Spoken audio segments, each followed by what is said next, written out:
लियाकताबाद का मेहनत कश साबित ट्रक की टक्कर से जिंदगी की बाजी हार गया। 8 बहनों का सहारा, 2 कमसिन जुड़वा बेटियों का साया, अब सिर्फ यादों में बाकी। मुतवफ़ी एक ड्यूटी से दूसरी पर जाने के लिए घर से निकला था। मलिर मॉडल कॉलोनी में हौलनाक हादसा, ट्रक ने मोटरसाइकिल सवार को रोन डाला। मुश्तिल हजूम ने एक ट्रक के शीशे तोड़ दिए, दूसरे को आग लगाई। आपको अपडेट कर रहे हैं, ड्राइवरों की नाहिली, खराब सड़कें या वजह कुछ और। बेकाबू ट्रक दंदनाते डंपर शहरियों को कुचलने लगे। मजीद तफसीलात जानेंगे दुर शहवार से। जी दुर शहवार, बताइएगा। जी बिल्कुल, गुज़िश्ता रात कराची में इंतहाई अफसोसनाक वाक़या पेश आया, जिसमें एक ऑक्सीजन ब्राउजर ट्रक ने एक बाइक सवार नौजवान को हिट किया। हिट किया इत्तेफाक से उसके आगे जो ट्रक था उसके तकरीबन 15 फीट तक सरिये बाहर निकले हुए थे। पीछे ब्राउजर ट्रक के हिट करने की वजह से वो नौजवान जाके उस सरिये वाले ट्रक से टकराया है, जिसकी बिना पर सरिये उस नौजवान के चेहरे पर लगे हैं। उसकी एक आंख बाहर निकल आई और वो हिट होके पीछे जो ट्रक था ऑक्सीजन ब्राउजर का, उससे नीचे आके कुचला गया, मौके पर जाँ बहक हो गया था। अच्छा जी, मकतूल के लवाहिकीन से मेरी बात हुई थी तो उनका ये कहना है कि भाई कह रहा था कि मैं जब जिम से निकला हूँ तो मैंने जाए हादसा पर खून पड़ा हुआ देखा, लेकिन मैंने सिर्फ इतना पूछा कि ये पता नहीं आज कौन इस हादसे की जद में आया है, कौन डंपर ट्रॉलर की जद में आके जाँ बहक हुआ है, क्योंकि वहां पर इसी दौरान जो थे वो मुश्तिल अवाम वो डंपर को उस जो ऑक्सीजन ब्राउजर ट्रक था उसको आग भी लगा रही थी और जो आगे जो सरिये वाला ट्रक था उसको शीशे तोड़ दिए थे। अच्छा जी, वो कहता है कि मुझे ये नहीं पता था कि ये जो हादसे का शिकारी मेरा अपना भाई है। जब मैं घर गया हूँ तो मेरे पास मेरे दोस्त का फोन आया कि साबिर भाई का इस तरह से एक्सीडेंट हुआ। जब मैं हॉस्पिटल गया हूँ तो मेरा भाई उसी वक्त जाए हादसा पर एक्सपायर हो चुका था। सरिये लगने की वजह से उसकी एक आग बाहर निकल आई थी मकतूल की। अच्छा जी, मकतूल के लवाहिकीन का सिर्फ और सिर्फ इंसाफ का मुतालबा है। मकतूल जो था 2 जुड़वा बेटियों का भाई था और इसकी जो जोजा है वो उम्मीद, इसकी जो बेवा है वो उम्मीद से है। मकतूल की खाला ने भी बात की थी, उनका यही कहना था कि हमें फौरी तौर पर इंसाफ फराहम किया जाए, क्योंकि कराची में आए पैदल पर जिस तरह के होने वाले हादसा से मुख्तलिफ घरों के जो चिराग गुल कर दिए जाते हैं और पीछे पकड़ने वाला कोई नहीं होता, तो इस पे हुकूमत को ऐसी हिकमत अमली अपनानी चाहिए कि इस तरह के जो कातिल होते हैं उनको सख्त से सख्त सजा देनी चाहिए, ताकि इस तरह के हादसा जो कराची की सड़कों पर रोनुमा ना हो। मेरा बेटा, मकतूल की वालदा का ये कहना था कि मेरा बेटा एक नौकरी से दूसरी नौकरी पर जा रहा था जब ये हादसा पेश आया। हमारे घर के हालात ऐसे हैं, उसको हमें पालने के लिए, क्योंकि मकतूल की 8 बहनें, 2 बेटियां और एक भाई था जिनकी किफालत के लिए वो 2 नौकरियां करता था। दूसरी नौकरी पर जाते हुए ये हादसा पेश आया था। मकतूल की जो वालदा है वो हार्ट पेशेंट है। उनका मुसलसल हमारा ये मुतालबा है इंसाफ का कि हमें फौरी तौर पर इंसाफ फराहम किया जाए। जो कातिल है उन्हें करार वाक़ई सजा दी जाए, ताकि इस तरह के वाक़यात, इस तरह से कराची की सड़कों पर नौजवानों को कुचलते हुए हैवी व्हीकल चले जाते हैं और कोई पूछने वाला नहीं होता, कोई पुरसाने हाल नहीं होता, उन्हें जो है कोई करार वाक़ई सजा दी जाए ताकि इस तरह के वाक़यात रोनुमा ना हो। मकतूल के भाई की मुद्दत में शरीफाबाद थाने में FIR जो है दर्ज कर दी गई है। SHO से हमारी बात हुई थी, उनका यही कहना है कि हम कोशिश करें कि हम जल्द अज जल्द जो है जो कातिल है उनको गिरफ्तार करके अदालत में पेश करें। जी, मलिर मॉडल कॉलोनी में हौलनाक हादसा, ट्रक ने मोटरसाइकिल सवार को रोन डाला। दुर शहवार हमें इस हवाले से अपडेट कर रही थी, बहुत शुक्रिया अपडेट करने के लिए। सियासी मौसम फिर गर्म, बिलावल हाउस बन गया सियासी फैसलों का मरकज। बिलावल भुट्टो की जेर सदारत 4 बजे ताकतवर तरीन बैठक। इजलास में आज़ाद कश्मीर की सियासी सूरत हाल पर अहम फैसले मुतवक्के। पंजाब हुकूमत से मामलात और तंजीम साजी पर गौर किया जाएगा। बिलावल भुट्टो की क़यादत में वज़ीर आज़म से मुलाकात के फैसलों का जायजा लिया जाएगा। चारों सूबों आज़ाद कश्मीर और गिलगित बल्तिस्तान से पार्टी रहनुमा शरीक होंगे। आपको अपडेट कर रहे हैं अहम बैठक के हवाले से। बिलावल हाउस बन गया सियासी फैसलों का मरकज। बिलावल भुट्टो की जेर सदारत 4 बजे ताकतवर तरीन बैठक। इजलास में आज़ाद कश्मीर की सियासी सूरत हाल पर अहम फैसले मुतवक्के। पंजाब हुकूमत से मामलात और तंजीम साजी पर गौर किया जाएगा। बिलावल भुट्टो की क़यादत में वज़ीर आज़म से मुलाकात के फैसलों का जायजा लिया जाएगा। चारों सूबों आज़ाद कश्मीर और गिलगित बल्तिस्तान से पार्टी रहनुमा शरीक होंगे। बिलावल भुट्टो की क़यादत में वज़ीर आज़म से मुलाकात के फैसलों का जायजा भी लिया जाएगा। आपको अपडेट कर रहे हैं, बिलावल भुट्टो की जेर सदारत 4 बजे ताकतवर तरीन बैठक सजेगी। इजलास में आज़ाद कश्मीर की सियासी सूरत हाल पर अहम फैसले मुतवक्के। पंजाब हुकूमत से मामलात और तंजीम साजी पर गौर किया जाएगा। बिलावल भुट्टो की क़यादत में वज़ीर आज़म से मुलाकात के फैसलों का भी जायजा लिया जाएगा। चारों सूबों आज़ाद कश्मीर और गिलगित बल्तिस्तान से पार्टी रहनुमा शरीक होंगे। आपको अपडेट कर रहे हैं। बिलावल भुट्टो की जेर सदारत 4 बजे ताकतवर तरीन बैठक सचेगी। इजलास में आज़ाद कश्मीर की सियासी सूरत हाल पर अहम फैसले मुतवक्के। पंजाब हुकूमत से मामलात और तंजीम साजी पर गौर किया जाएगा। बिलावल भुट्टो की क़यादत में वज़ीर आज़म से मुलाकात के फैसलों का जायजा लिया जाएगा। मज़ीद तफसीलात बताएंगे आजिज़ जमाली। जी आजिज़ बताइएगा। जी देखिए, पाकिस्तान पीपल्स पार्टी की सेंट्रल एग्जीक्यूटिव कमेटी का आज इजलास हो रहा है बिलावल हाउस में। शाम 4 बजे जो है इजलास का वक्त है। पीपी चेयरमैन बिलावल भुट्टो जरदारी की जेर सदारत ये इजलास होगा। इसमें काफ़ी अहम फैसले मुतविक हैं। मुल्क भर से सेंट्रल कमेटी के जो अरकान हैं वो इसमें शिरकत करेंगे और इसमें खासतौर से आज़ाद कश्मीर की जो हुकूमत है उसके बारे में आज सुना है कि सेंट्रल कमेटी में फैसला होना है। पंजाब में मुस्लिम लीग नून के साथ जो मामला हैं और वज़ीर आज़म शहबाज शरीफ के साथ जो बिलावल भुट्टो जरदारी की क़यादत में मुलाकात की पीपल्स पार्टी के वक्त की, उसकी तमाम तर सूरत हाल से भी आज की सेंट्रल कमेटी को आगाह किया जाएगा। सेंट्रल कमेटी मुल्क में सैलाब की सूरत हाल और मुल्क के दीगर मामला का भी जायजा लेगी। जबकि सेंट्रल एग्जीक्यूटिव कमेटी धराए के मुताबिक कि सेंट्रल एग्जीक्यूटिव कमेटी के इजलास में मुल्की मामला, आलमी सूरत हाल और हालिया जो दहशतगर्दी की लहर है या जो अफगानिस्तान के साथ मामला चल रहे हैं उस पर भी सेंट्रल कमेटी अहम फैसले करने जा रही है। जी ठीक है आजिज़, बहुत शुक्रिया अपडेट करने के लिए, साथ रहिएगा।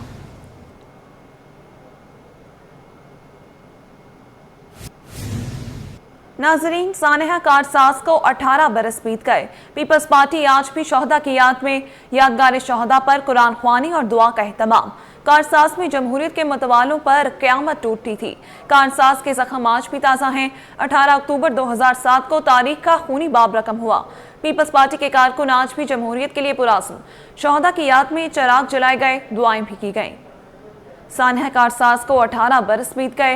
पीपल्स पार्टी आज भी शोहदा की याद में यादगार शोहदा पर कुरान ख्वानी और दुआ का एहतमाम। मज़ीद तफसीलात बताएंगे आजिज़ जमाली। जी आजिज़ बताइएगा। जी देखिए, ये बड़ा अफसोसनाक सानिया था जो आज से 18 बरस पहले रूनुमा हुआ था। उस दिन जब शहीद मोहतरमा बेनज़ीर भुट्टो अपनी जलावतनी ख़त्म करके मुल्क पहुंची थी और लाखों की तादाद में लोगों ने उनका इस्तकबाल किया था। कराची एयरपोर्ट से लेके यहाँ कारसाज के मकाम तक मेरे कप में जो शायरा मौजूद है, इसी शायरा पर रात को 12 बजे 2 बम धमाके हुए थे जिसमें सैकड़ों की तादाद में लोग ज़ख्मी हुए थे और 180 से ज़ायद जो पीपल्स पार्टी के कारकुन थे वो शहीद हुए थे।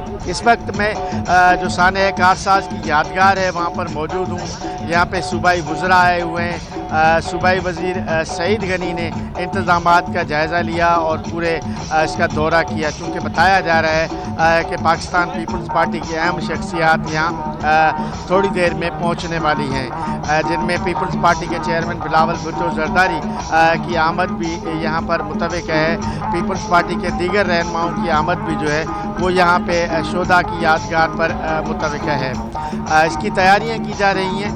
रात भर यहाँ पे शमाएं रोशन की गई थी और इस वक्त भी यहाँ फातिहा ख्वानी और कुरान ख्वानी का एहतमाम किया जा रहा है। आज शाम को 4 बजे यहाँ कुरान ख्वानी का ऐलान किया गया है और पीपल्स पार्टी के कारकुनों को यहाँ पे शोहदा यादगार पे बुलाया गया है। लेकिन इस वक्त भी कारकुनों और कान असम्बली वज़रा की अच्छी खासी तादाद यहाँ पे शोहदा की यादगार पर मौजूद है। जी ठीक है आजिज़, बहुत शुक्रिया अपडेट करने के लिए।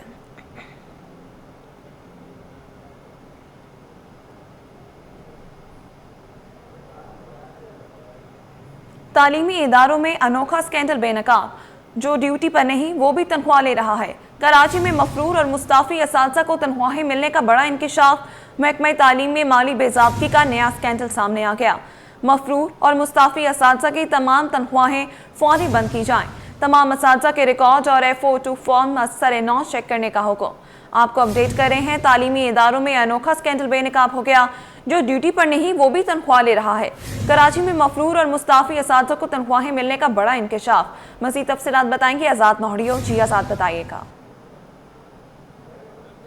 जी बिल्कुल, महकमा स्कूल तैलीम में अंधेर नगरी चौपट राज एक और स्कैंडल सामने आया है, जो स्कैंडल जिसका इंकशाफ अकाउंटेंट जनरल ऑफिस सिंध ने किया है। उनके जो सेक्शन अफसर हैं अकाउंटेंट जनरल सिंध के महकमा तैलीम के 8 नंबर, उनकी जानब से बाज़ाब्ता तौर पर डायरेक्टर स्कूल तैलीम कराची डिवीज़न को एक ख़त अरसाल किया गया है।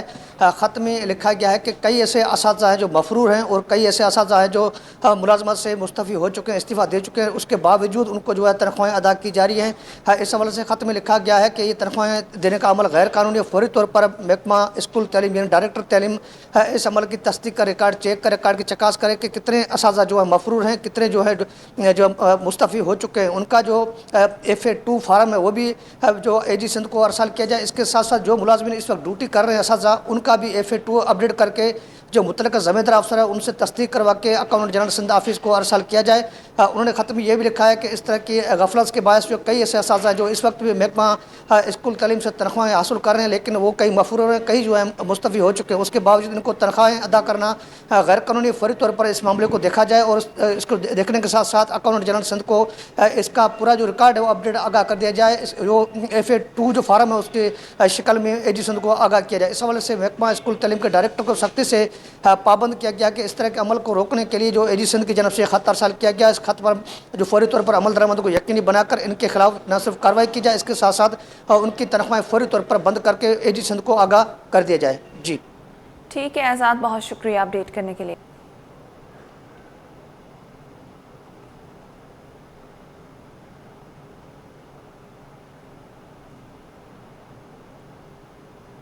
नाजरीन, चमकता सोना लड़खड़ा गया, मार्केट में हलचल मच गई। आलमी मंडी में सोने की चमक मध्यम, $108 की बड़ी कमी। आलमी मार्केट में सोना $4,250 फी औंस पर आ गया। मकामी मार्केट में फी तोला सोना 10,000 से जायद सस्ता होने का इम्कान। 6 माह की सबसे बड़ी गिरावट। चांदी की चमक भी मांद पड़ गई। माहिरीन के मुताबिक चीन अमेरिका तजारती खदशात में कमी के बाद सोने की तलब घट गई। मज़ीद तफसीलात बताएंगे ब्यूरो चीफ अशरफ खान। जी अशरफ, बताइएगा। यहाँ पे देखा जाए चीन अमरीकी तिजारती तनाव के हवाले से खदशात कम होने पर सोने और चांदी की कीमत में बड़ी कमी हुई है। और यहाँ जो माहिरीन का कहना है कि अमरीकी सदर के बयानात ने तिजारती खदशीदगी से मुतल्लिक खदशात को कम करने में मदद की है, जिसके बाद देखा जा रहा है कि आलमी मार्केट में मुसलसल तेजी के बाद सोने और चांदी की कीमतों में बड़ी कमी हुई है। आलमी मार्केट में सोना एक ही दिन में $108 की बड़ी कमी हुई है। आलमी मार्केट में सोना $4,358 से घटकर $4,250 की औंस तक गिर गया है। मुकामी सराफा मार्केट में भी सोने की कीमत में बड़ी कमी होगी, सराफा डीलर्स का ये कहना है। और कहा है कि मुकामी सराफा मार्केट में एक तोला सोना $10,000 से ज्यादा सस्ता हो सकता है। बुनियादी वजह ये कि आलमी मार्केट में सोना जो $108 सस्ता हुआ है, मुकामी मार्केट में चांदी की कीमत में बड़ी कमी की तवक्कुआत है। गुज़िश्ता एक रोज में सोना जो है देखा गया है कि 4,56,900 की बुलंद तरीन सतह पे था। अब इसमें आज देखा जा रहा है कि इसमें बड़ी कमी होगी। आलमी मार्केट में चांदी की कीमत में 6% की बड़ी कमी हुई है। 6 माह में चांदी की कीमत में सबसे बड़ी कमी रिकॉर्ड की गई है, जबकि सोने की कीमतों में आलमी मार्केट में 2.4% की कमी हुई, जो कि $108 बनता है। सोना $4,250 की औंस तक गिर गया है। और यहाँ जो मार्केट में देखा जा रहा है कि हफ्ते भर की जबरदस्त तेजी के बाद सरमायाकारों की महफूज पनागाह को जो उसकी तलब कम हुई, यानी सोना चांदी में जो खरीदारी थी उसके बजाय फरोख्त का रुझान देखा गया है। अपडेट करने का शुक्रिया।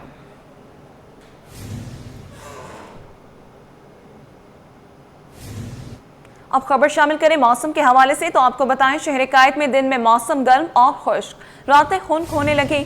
कम से कम दर्जा हरारत 22 डिग्री रिकॉर्ड। शहर का मौजूदा दर्जा हरारत 35 डिग्री सेंटीग्रेड है। मौसम तब्दील होते ही शहर का फजाई मयार मुज़र सेहत हो गया। हवा में आलूदा ज़रात की मिकदार 150 से ज़ायद रिकॉर्ड की गई। तफसीलात जानते हैं रिमशा इस्माइल से। जी रिमशा, मौसम के हवाले से अपडेट कीजिएगा। आज बिल्कुल शहर कायद में मौसम जो है वो गर्म और खुश्क है। महकमा मौसमियात के मुताबिक दर्जा हरारत में आज से 1 से 2 डिग्री जो है वो इजाफा जो है वो देखने को मिल सकता है। इस वक्त जो है वो शहर कायद में जो है वो धूप के साथ जो है वो मौसम जो है वो शदीद गर्म और जो है वो खुश्क महसूस किया जा रहा है। आज ज़्यादा से ज़्यादा दर्जा हरारत जो है वो 36 से 38 डिग्री तक के दरमियान जो है वो रिकॉर्ड किया जा सकता है। जबकि रात गए जो है वो मौसम जो है वो खुनक रहेगा, रातें खुनक, जबकि दिन के औकात में मौसम जो है वो गर्म और खुश्क रहेगा। इस वक्त शहर का मौजूदा दर्जा हरारत 35 डिग्री है, जबकि आज कम से कम दर्जा हरारत जो है वो 22 डिग्री रिकॉर्ड किया गया है। शहर में हवाओं की रफ्तार भी कम है। शहर में शुमाल मशरिक सम से जो हवाओं की रफ्तार है वो इस वक्त 4 किलोमीटर फी घंटा है, जबकि हवा में जो नमी का तनासुब है वो इस वक्त 26% है। शहर के फ़िज़ाई मेयार की बात कर लें तो सर्दियाँ आते ही जो है वो शहर का फ़िज़ाई मेयार भी मुज़रे सेहत हो जाता है। हवा में आलूदा ज़राअत की मकदार जो है इस वक्त 150 से ज़ायद रिकॉर्ड की गई है। कराची के मुख्तलिफ इलाकों की बात कर लें तो कराची के मुख्तलिफ इलाके शारा फैसल, PECHS, इसके साथ साथ जफ़र मेमन, DHA, गुलशन इकबाल, कोरंगी, ये इलाके हैं जहाँ पर जो चंद्रीगढ़ रोड की बात कर लेंगे वो इलाके हैं जहाँ पर जो है हवा में आलूदा ज़राअत की मकदार 150 से ज़ायद रिकॉर्ड की गई है। माहिरीन जो है वो उनका मशवरा ये कि शहरी जो है वो घरों से बाहर निकलते वक्त मास्क का इस्तेमाल करें ताकि मुख्तलिफ बीमारियों से जो है वो बचा जा सके। कराची दुनिया का तीसरा आलूदा तरीन शहर बन गया। कराची की फ़ज़ा शदीद आलूदा, एयर क्वालिटी इंडेक्स 188 रिकॉर्ड। कोरंगी सेक्टर 15 में 191 AQI। फ़ज़ा गैर सेहतमंद करार। TDF साइंस सेंटर पर आलूदगी की बुलंद तरीन सतह, air quality index 202 record. Karachi के बेशतर इलाकों की फ़ज़ा इंसानी सेहत के लिए खतरनाक। माहिरीन की शहरियों को मास्क पहनने और गैर ज़रूरी तौर पर बाहर ना निकलने की हिदायत। मज़ीद तफसीलात बताएंगी अक्सा शेख। जी अक्सा, बताइएगा। जी बिल्कुल, पाकिस्तान दुनिया का तीसरा आलूदा तरीन मुल्क और कराची जो है वो तीसरे नंबर का आलूदा तरीन शहर करार है, जबकि कराची की फिजा जो है वो शदीद आलूदा है और एयर क्वालिटी इंडेक्स 188 रिकॉर्ड किया गया है। 2.5 पार्टिकुलेट मीटर और मुझसे सेहत की जो मिकदार है वो 108 माइक्रोग्राम फी मौक़िफ़ मीटर तक पहुंच गई है। TDF मैग्नीफाइड साइंस सेंटर में सबसे ज्यादा आलूदगी एयर क्वालिटी इंडेक्स 200 से ज़ायद जो है वो रिकॉर्ड की गई है, जबकि अगर हम बात करें मुख्तलिफ एरियाज की तो कोरंगी सेक्टर 15 में एयर क्वालिटी इंडेक्स 191 फीसद जो है वो गैर सेहतमंद करार दी गई, जबकि TLP इंश्योरेंस स्टेशन पर आलूदगी की जो सतह है वो 188 रिकॉर्ड की गई है। NED यूनिवर्सिटी सिटी कैंपस पर भी एयर क्वालिटी इंडेक्स 182 रहा, जबकि WWF पाकिस्तान कराची स्टेशन पर एयर क्वालिटी इंडेक्स 157 रिकॉर्ड किया गया। G3 इंजीनियरिंग कंपनी पर एयर क्वालिटी इंडेक्स जो है वो 153% गैर सेहतमंद करार दी गई, जबकि जफर मेमन DHA स्टेशन पर एयर क्वालिटी इंडेक्स 117 रहा।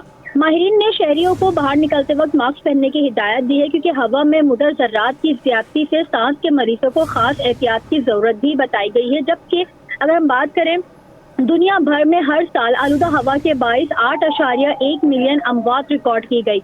फिजाई आलूदगी दुनिया भर में अमवात की दूसरी बड़ी वजह जो है वो करार दी गई है, जबकि आलूदा हवा में वर्जिश से गुरेज करने से भी माहिरीन ने मना किया है कि अगर आलूदा हवा है तो आप जो बाहर निकल के वर्जिश करते हैं उससे भी गुरेज करें, घर की खिड़कियां बंद रखें ताकि आलूदा हवा अंदर ना आए। जी ठीक है अक्सा, बहुत शुक्रिया अपडेट करने के लिए।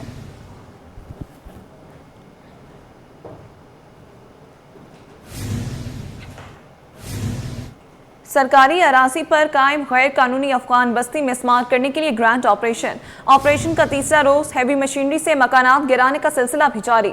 2 रोज में 500 से जायद घर मिसमार, 22 एकड़ जमीन वागुजार, मजमूई तौर पर 214 एकड़ जमीन वागुजार करवाने का हदफ मुकर्रर। मुमकिना मुज़ाहमत से निपटने के लिए पुलिस जवान, एंटी राइट किट्स भी मौजूद। मजीद जानते हैं उसामा मलिक से। जी उसामा, बताइएगा। बिल्कुल मरियम, देखिए ये जो गैर कानूनी तौर पर अफगान बस्ती कायम की गई थी, तकरीबन 40 साल का अरसा इसको बीत चुका था। कुछ दिन कबल जो है वो जैसी अफगान बस्ती जब अफगानी यहाँ से जाने लग गए अफगानिस्तान वापस, तो कुछ शहर पसंद अनासर आए और उनकी जानिब से जो है वो कब्ज़ा करना शुरू कर दिया गया था। ये जो रोड है ये पीछे घर बने हुए थे और उसके आगे तक जो है वो उनकी जानिब से मार्किंग कर दी गई थी और कब्ज़े का जो सिलसिला था वो बड़ी तादाद में लोग यहाँ पर आ गए थे। तसादुम का भी ख़तरा था, इस पर जो है वो हुकूमत ने एक्शन लिया और उसके बाद जो है वो DIG वेस्ट ने एक ख़त भी लिखा। उसके बाद मलिक डेवलपमेंट अथॉरिटी और दीगर जो इदारे हैं वो मुतहर्रिक हुए और ग्रैंड ऑपरेशन का जो है वो आगाज़ किया गया। ऑपरेशन को आज जो है वो तीसरा रोज़ है। 4 रोज़ कबल ये ऑपरेशन शुरू किया गया था, जिसमें पहले रोज़ जो है वो तकरीबन 300 से ज़ायद घरों को मिसमार किया गया, जिनमें दुकानें भी शामिल थी। दूसरे रोज़ जो है वो 280 घरों और कुछ दुकानों को मिसमार किया गया। तीसरे रोज़ जो है वो ऑपरेशन नागुज़ीर वजूहात की बिना पर रोका गया था। आज जो है वो दोबारा ऑपरेशन शुरू किया गया है। तीसरा आज ऑपरेशन का रोज़ है। इस वक्त भी जो है वो तोड़ा फोड़ी का जो काम है, मिसमार करने का सिलसिला जो है वो जारी है। तकरीबन बताया जा रहा है कि सुबह से ये सिलसिला जारी है। 50 से ज़ायद घरों को इस वक्त भी मिसमार कर दिया गया है। मज़ीद जो टीमें हैं यहाँ पर MDA Malik development authority, police और इंक्रोचमेंट पुलिस की जो टीमें हैं वो यहाँ पर मौजूद हैं, जबकि किसी भी नाखुशगवार वाक़े से निपटने के लिए एंटी राइट्स किट्स के साथ जो पुलिस के जवान हैं वो मौजूद हैं। कोशिश की जा रही है कोई ऐसा तसादुम ना पेश आए। पहले रोज़ जो है वो तसादुम हुआ था जिसमें जो है वो पुलिस पर पथराव भी किया गया, फिर पुलिस ने जो है वो शैलिंग की, उसके बाद मुजाहिरीन को मुंतशिर किया गया। दूसरे रोज़ जो है वो मुजाहिरीन एहतजाज करने के लिए जमा हो रहे थे, लेकिन पुलिस ने जो है वो हिकमत अमली अपनाई और एक जो शख्स था उसको जो है वो गिरफ्तार कर लिया गया। उसके बाद जो है वो मुकदमात भी दर्ज किया गया। एक मेमार थाने में जो है वो एक मुकदमा दर्ज किया गया है जिसमें 2 लोगों को जो है वो नामजद किया गया है, जबकि 25 से नामालूम अफराद को भी नामजद किया गया है और 2 अफराद को जो है वो यहाँ पर मुज़ाहमत करने और कशीदा सूरत हाल पैदा करने के इल्ज़ाम में गिरफ्तार किया गया है, जिसमें जो है वो दहशतगर्दी की भी दफ़ा शामिल की गई हैं। ये ऑपरेशन जारी है। अब तक बताया जा रहा है कि 22 एकड़ से ज़ायद जो अराज़ी है उसको वागुजार करवा लिया गया है, जबकि इनका जो मजमूई तौर पर हदफ बताया जा रहा है वो 214 एकड़ है, जो कि मलय डेवलपमेंट अथॉरिटी की ज़मीन है। और जब ये 40 साल पहले जब सोवियत यूनियन से अफ़गानिस्तान में जंग हुई थी, सोवियत यूनियन अफ़गानिस्तान में आया था, तो उसके बाद जो है वो रूस की, तो ये तमाम अफ़गानी आए थे, यहाँ पर इनको आबाद किया गया और उसके बाद जो है वो वक्तन फ़वक्तन कुछ लोग यहाँ से जाते भी रहे, लेकिन अब जो है वो हुकूमत के स्टेट की पॉलिसी है कि तमाम जो अफ़गानियों को है वो वापस भेजना है। कुछ लोग हैं वो भी अंदर की जानिब से गोटों में कुछ घर मौजूद हैं, लेकिन वो भी जो है वो आहिस्ता आहिस्ता कर कर अफ़गानिस्तान की जानिब मज़ीद भी जा रहे हैं। अब जो है वो ऑपरेशन का सिलसिला इसी तरीके से जारी है। किसी भी जो है वो मुज़ाहमत से निपटने के लिए पुलिस के जवान मौजूद हैं और सूरत हाल से जो है वो निपटने के लिए तमाम जो दस्ते हैं वो ताज़ा दम तैयार हैं। ऑपरेशन का सिलसिला इस वक्त भी जारी है और ये शाम तक इसी तरीके से जारी रहेगा। जी ठीक है, बहुत शुक्रिया अपडेट करने के लिए।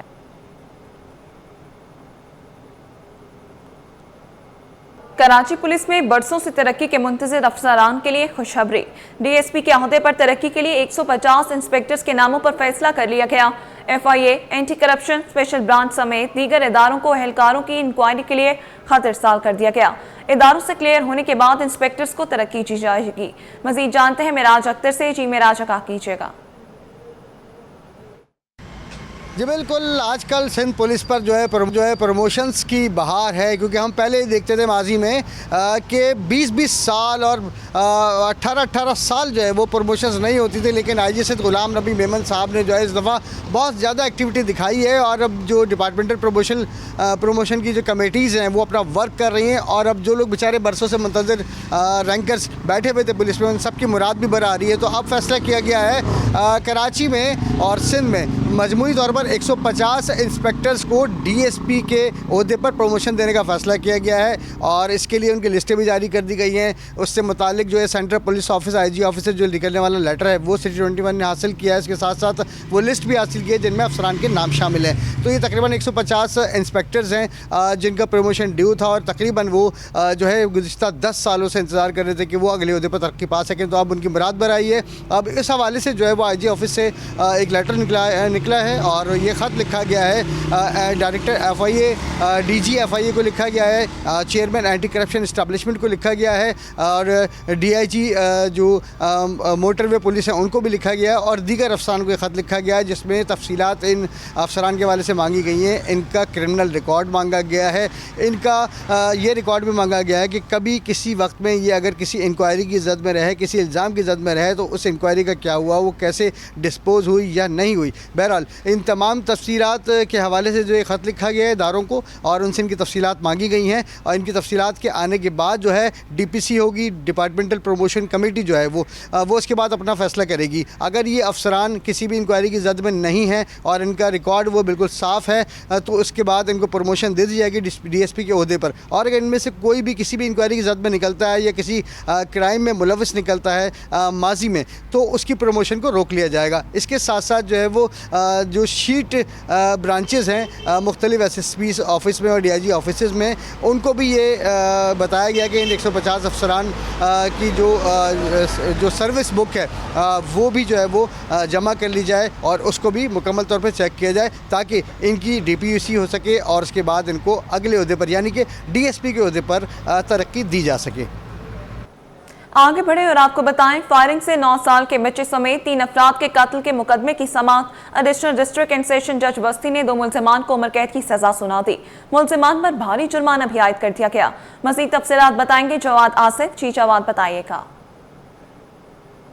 जी बिल्कुल, फायरिंग से 9 साल के बच्चे समेत 3 अफराद के कत्ल का मुकदमा है। एडिशनल डिस्ट्रिक्ट एंड सेशन जज वस्सी की अदालत ने 12 साल बाद इस मुकदमे का फैसला सुना दिया है।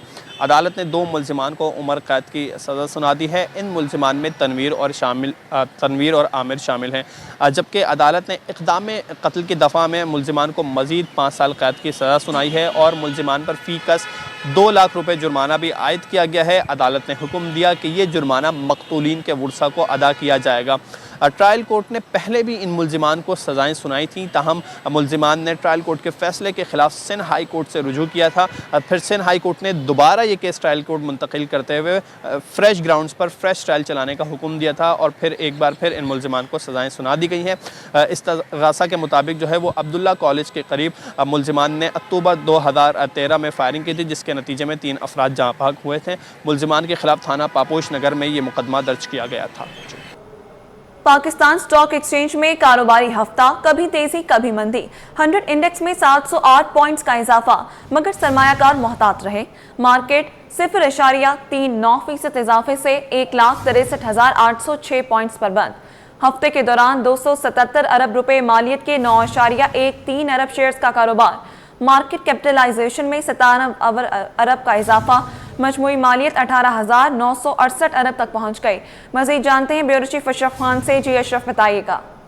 जी देखा जाए पाकिस्तान स्टॉक मार्केट में हफ्ते के दौरान मिला जुला रुझान देखा गया है। बुनियादी वजह यह है कि सरमायाकारों की जानिब से मुसलसल तेजी पर प्रॉफिट टेकिंग हुई है। साथ ही पाकिस्तान और अफगानिस्तान के दरमियान कशीदगी पर भी सरमायाकार मोहतात रहे, जिसके ऊपर मार्केट में हफ्ते के दौरान बड़ी कमी हुई है, जिसके बाद रिकवरी हुई है।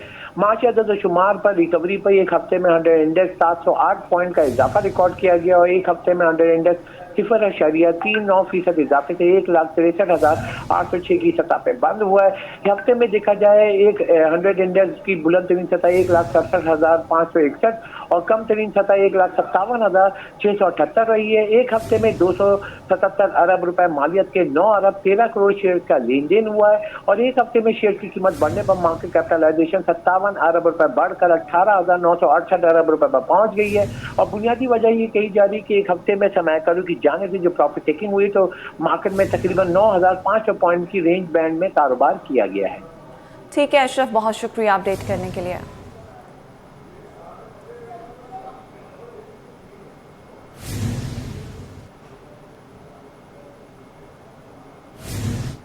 शहर कायद के इलाके आजम बस्ती में सड़कों की खस्ताहाली ने शहरियों की जिंदगी अजीरन बना दी। सड़क पर सीवरेज का पानी जमा है, जिससे जगह जगह गड्ढे बन गए। दुकानदारों का कहना है कि कई बार शिकायत दर्ज कराने के बावजूद इंतजामिया की जानिब से कोई कार्रवाई नहीं की गई। मजीद तफसीलात जानते हैं अक्सा शेख से। जी अक्सा, बताइएगा। बिल्कुल, शहर कायद का एक मसला नहीं है, मसाइल के अंबार हैं। तो कहीं पानी का बहरान है तो कहीं टूटी फूटी सड़कें हैं कि जिन्होंने शहरियों की जिंदगी अजीरन कर दी है। इस वक्त मैं मौजूद हूँ आजम बस्ती में और आप मेरे अक़ब में सड़क की हाल देख सकते हैं कि यहाँ पर जो है पानी भी जमा है, गड्ढे पड़ चुके हैं। रोड जो है टूट फूट का शिकार है कि गाड़ियाँ यहाँ से कितनी मुश्किल से निकल रही हैं कि पानी जमा है। पानी के अंदर नहीं नजर आता है कि गड्ढा खुला है या फिर यहाँ पे गड्ढे पड़े हैं। तो जो बाइक वाले हैं या जो राहगीर हैं उनको भी बड़ी परेशानी का सामना है। और इसी सड़क के बराबर में यहाँ पे दुकानें भी बनी हुई हैं, लोगों के घर भी बने हुए हैं जो यहाँ पर कारोबार करने के लिए अपना बैठे हुए हैं। जो दुकानदार हैं उनको कितनी परेशानी का सामना उनसे हम जानते हैं। आप मुझे बताएगा कि यहाँ पर आपकी दुकानें मौजूद हैं, ये पानी इतना जमा है? ये हर रोज कोई ना कोई मसला हुआ होता है। सुबह में आते हैं, रात को वैसे चले जाते हैं, बिस्मिल्लाह भी नहीं करते। मजबूरी इतनी है, खर्चात इतने हैं, ये कोई इसका हल नहीं करता। सालों साल हो गए ये ऐसे का ऐसा ही है। अच्छा, आप लोगों की जानिब से कोई दरख्वास्त की गई चेयरमैन को? या बोले हर रोजाना बोलते हैं, कोई बंदा गौर नहीं करता। सुबह आते हैं इसी तरह ही दुकानें खोल के देख लो भी गाहक कहाँ से आएगा, सारे जैसे आते हैं वैसे चले जाते हैं। नमाजी गुजरते हैं, कपड़े खराब होते हैं, गाड़ियों वालों को परेशानी, रिक्शे वालों को, मोटरसाइकिल वालों को बहुत ज्यादा परेशानी बनी है। इसका कोई हल निकाले। बिल्कुल, नमाजियों को भी परेशानी का सामना होता है, जो बाइक वाले यहाँ से गुजरते हैं उनको भी परेशानी का सामना होता है। मुतादिद बार शिकायत दर्ज करवाई है लेकिन उसके बावजूद कोई सुनवाई नहीं है। जो राहगीर यहाँ से गुजर रहे हैं उनको भी परेशानी का सामना है और हादसात भी मामूल बन चुके हैं। तो दुकानदारों का यही कहना है कि इस रोड की तामीर करवाया जाए, पानी यहाँ से निकाला जाए ताकि जो हादसात रूनुमा हो रहे हैं और जो उनका कारोबार मुतासिर हो रहा है वो ना हो सके। जी, कराची का समुंदर भी गंदगी से ना बच सका। साहिल पर गंदगी का राज, कहीं गंदा पानी जमा तो कहीं कचरा आने वालों के लिए मसाइल का सबब बन रहा है।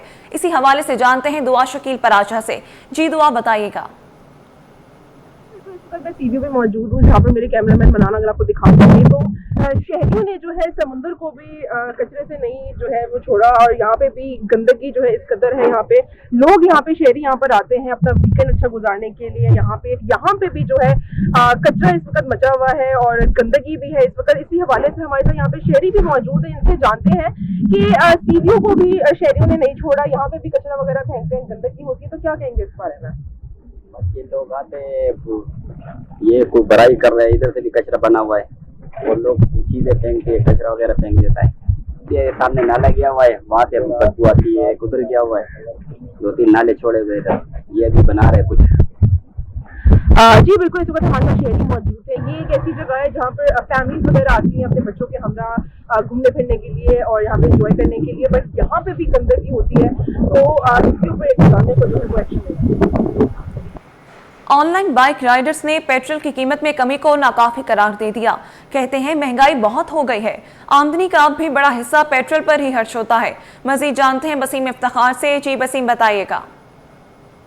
ऑनलाइन बाइक राइडर्स की बात करें तो इन ऑनलाइन बाइक राइडर्स की मोटरसाइकिल का पहिया चलता है तभी इनके घर का चूल्हा जलता है। और अगर बात करें पेट्रोल के हवाले से तो हुकूमत की तरफ से पेट्रोल मसनूआत की कीमतों में कमी की गई है और बिलखुसूस पेट्रोल तकरीबन 5 रुपये 66 पैसे सस्ता हुआ है, जिसके बाद पेट्रोल की नई कीमत 263 रुपये हो गई। इस वक्त मेरे साथ ऑनलाइन बाइक राइडर्स मौजूद हैं। ये बताएं कि 5 रुपये सस्ता किया है हुकूमत ने, कुछ रिलीफ मिलेगा? आप इत्मीनान का इज़हार करते हैं या क्या होना चाहिए? सस्ता होना चाहिए, कम से कम 150 रुपये होना चाहिए। इतना महंगा पेट्रोल है तो कहाँ से हम लोग गाड़ियाँ चलाएं, कैसे चलाएं? आप क्या कहेंगे? पहले पेट्रोल था 268 रुपये, अब 5 रुपये सस्ता होके 263 पे आ गया है, सही है या मजीद सस्ता करने की जरूरत है? क्या आप पैगाम देना चाहेंगे हुकूमत?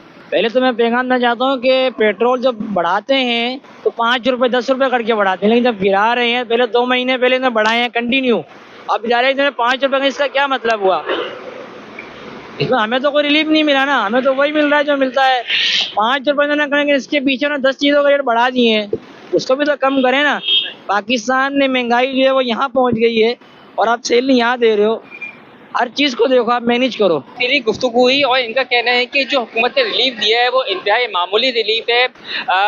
जब ये मोटरसाइकिल चलाते हैं तो कई अखराजात जो है वो निकलते हैं, जिसमें ऑयल की तब्दील करना होता है, इसके साथ साथ पंचर भी होते हैं और पेट्रोल भी होता है, और उस तनासुब से जो सवारी है इनको पैसे भी फराहमी करती है और जो आमदनी होती है उसका बड़ा हिस्सा जो है वो पेट्रोलियम मसनूआत के अखराजात की नज़र हो जाता है। तो इनका मुतालबा है कि हुकूमत मौजूदा जो कीमतें उस पर भी नज़रसानी करें और पेट्रोल को जो है तकरीबन 150 रुपये या फिर 200 रुपये लीटर की सतह पर लेकर आए।